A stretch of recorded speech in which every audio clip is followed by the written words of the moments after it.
Few are the times that people go out of their way to help the homeless by giving shelter and food to the less privileged in society. Fountain of Hope is such a one that has for many years now housed a number of orphans and vulnerable children.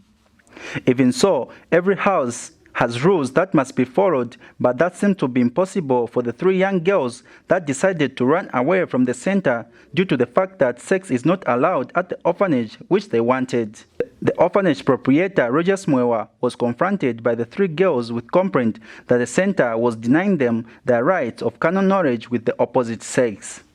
Mr. Mora says it is not surprising to see an increasing number of street kids on the street with babies due to the continued practice of illicit sex among the street kids. We have lost 3 that have gone back on the street, the 3 girls, due to lack of sex here, which is very sad and worrying to me. A 13-year-old girl tells you, I'm going back on the street, Dad. There's no sex here.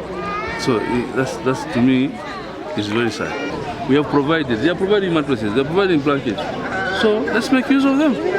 Why should a child land on the streets? They eat, they learn, molding them. Today we have produced lawyers, we have produced doctors from these same children.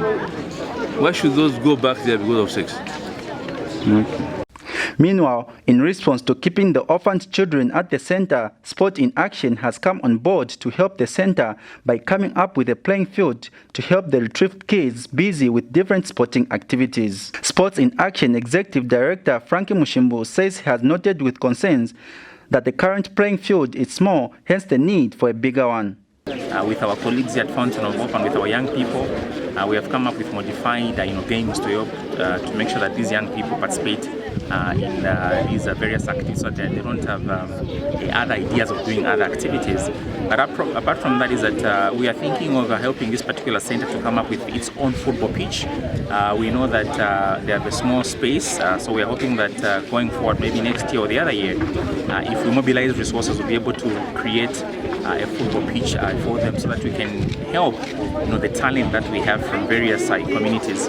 With effort of keeping the retrieved kid busy, the demand for them to indulge in illicit activities will be the thing of the past as they will be occupied with the center activities.